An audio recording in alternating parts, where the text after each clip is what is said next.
हरिओम तत्सत. श्रीमद भागवत या महापुराणाचा एका अंगाने परिचय करून घेत घेत जशी जशी ही कथनाची गंगा पुढे वाहत जाईल तसा तसा त्यातल्या प्रेमाचाही अनुभव आपण घेणार आहोत. श्रीमद भागवत महापुराणाचे निर्माते आहेत वेदव्यास. हिंदू परंपरेमध्ये 18 पुराणांचं महात्म्य आहे. जसं देवी पुराण आहे, शिवपुराण आहे. या सगळ्या पुराणांमध्ये भागवत कथेला मात्र महापुराण असं म्हटलं जातं. का म्हटलं जातं? या पुराणामध्ये 18,000 श्लोक आहेत. 18,000 श्लोक. या पुराणाचे 12 स्कंध आहेत, 12 चॅप्टर आहेत, अध्याय आहेत. खरं म्हणजे अध्यायापेक्षा व्याप्ती जास्त असते स्कंधाची.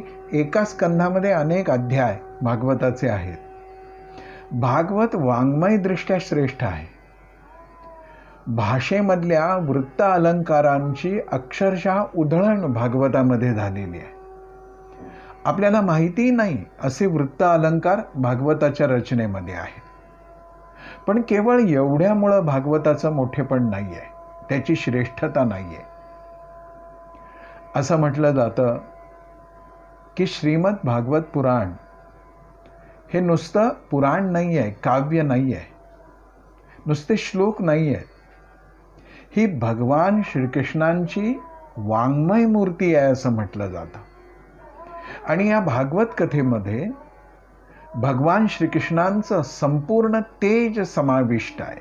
प्रत्यक्षा वर्तते हरेः.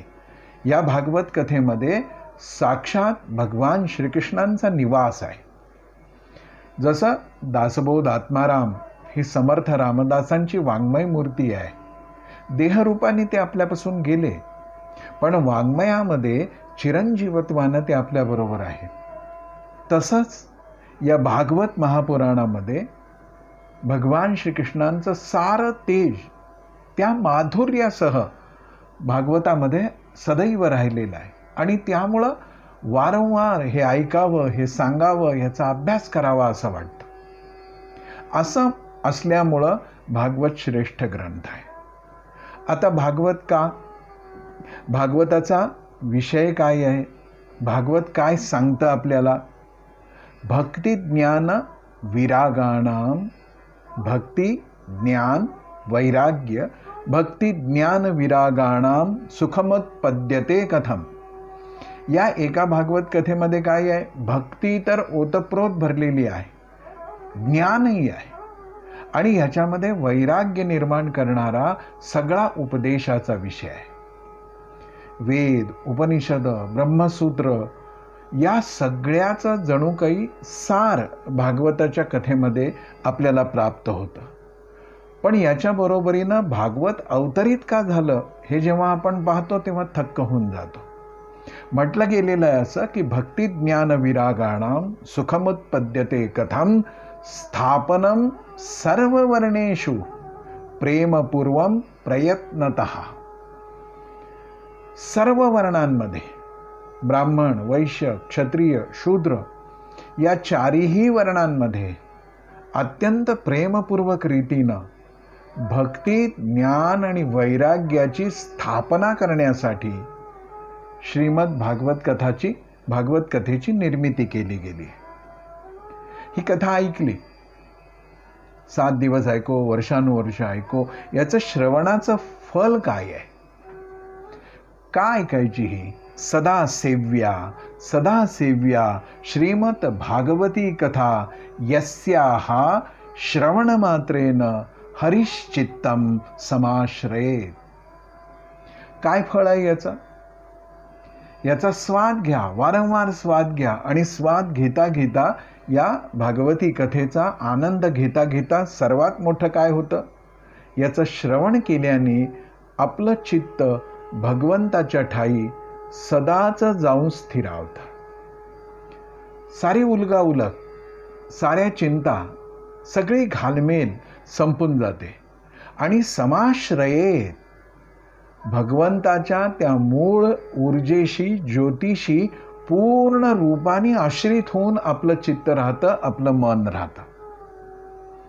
अशी भागवत कथा ज्यांनी श्रवण केली, ज्यांनी आपल्या घरी हा ग्रंथ आणला, त्यांचं घर कसं असेल, हे सगळे लाभ यासाठी समजून घ्यायचे की मग हळूहळू भागवत कथेच्या महात्म्याचं आपल्याला भान यायला लागतं. असं म्हटलं गेलेलं आहे, कथा भागवतस्यापि, ही भागवताची जी कथा आहे, हा जो महाग्रंथ आहे, नित्यं भवती यद्गृहे, ज्या घरी या भागवताचं नित्य श्रवण होतं, किंवा हा भागवत ग्रंथ ज्यांच्या घरी आहे, येईल पुढे हा विषय. नुसता हा ग्रंथ आपल्या घरी आहे, पण या श्लोकापुरता विचार करायचा तर जे आपल्या घरी नित्य या भागवताचं श्रवण करतात, तद्गृहम तीर्थरूपम ही, ते घर कसं होतं, तीर्थरूपम ही वसताम पापनाशनम, त्या घराला तीर्थक्षेत्राचं स्वरूप येतं असा याचा एक अर्थ आहे. त्या घरातच सारी तीर्थ येतात असाही त्याचा अर्थ आहे. आणि हे घर सर्व पापांचा नाश करणारं महातीर्थ बनून जातं. आणि म्हणूनच जगद्गुरु तुकोबराय असं म्हणतात, गीता भागवत करीती श्रवण अखंड चिंतन विठोबाचे. असं घर ज्यांचं आहे ते कसं आहे, कुळी कन्यापुत्र होती जे सात्विक, तयाचा हरिख वाटे देवा.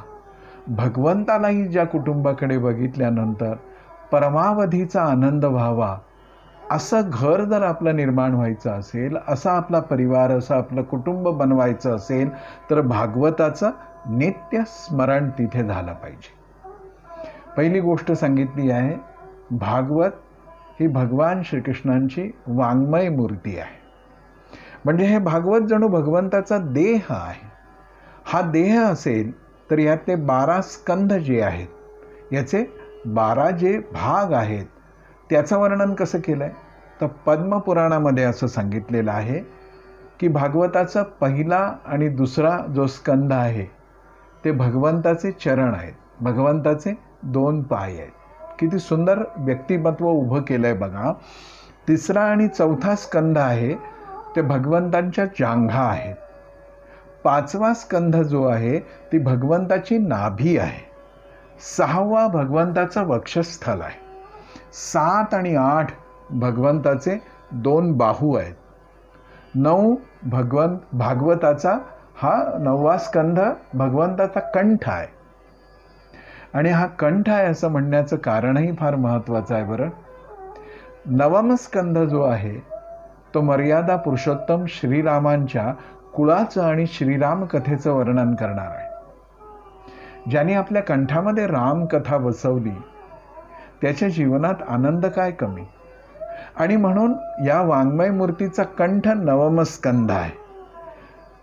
भागवताचं हृदय आणि भागवताचं मुख हे दोन्ही दशमस्कंद आहे. दशमस्कंधामध्ये पूर्वार्ध आणि उत्तरार्ध असे 2 भाग येतात. हे भगवंताचं मुख आहे आणि भगवंताचं हृदयही आहे.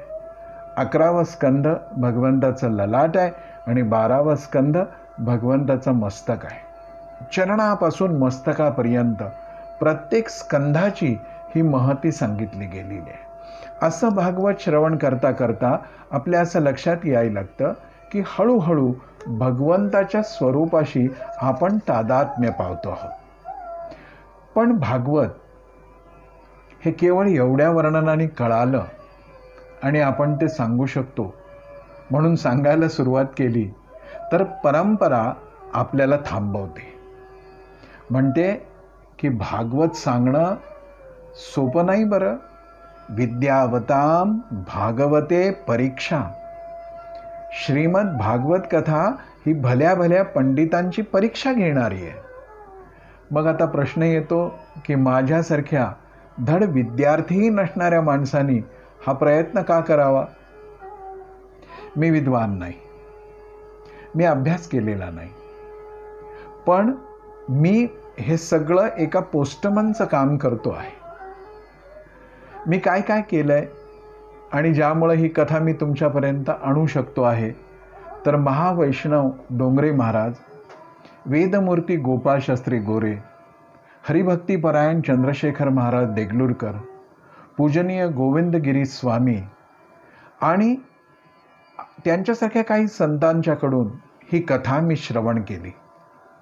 स्वामी तेजोमयानंद, स्वामी रंगनाथानंद, वैकुंठवासी पंडित रा बा अवधानी, भक्तिवेदांत प्रभुपाद, प्रज्ञा भारती, श्रीभा वर्णेकर, एकनाथी भागवत, पंडित भालचंद्र शास्त्री मुळे, स्वर्गीय मधुकरराव भागवत, अशा अनेक विद्वानांनी पंडितांनी जे सांगितलं, जे लिहिलं, त्यांच्या अवीट अम्लान वसंत उद्यानातून मुक्त हस्तानी मी हे अमृत भांडार आणलेलं आहे. पोस्टमन हा माझा अधिकार आहे, ती माझी भूमिका आहे आणि त्याच अधिकारानं पुढचे सगळे 28-29 दिवस मी आपल्यापर्यंत भागवत पोचवणार आहे. श्रवण हा श्रेष्ठ धर्माचं पालन आपणही करावं अशी कामना करत मी वाणीला विराम देतो. हरिओम तत्सत, हरिओम तत्सत, हरिओम तत्सत.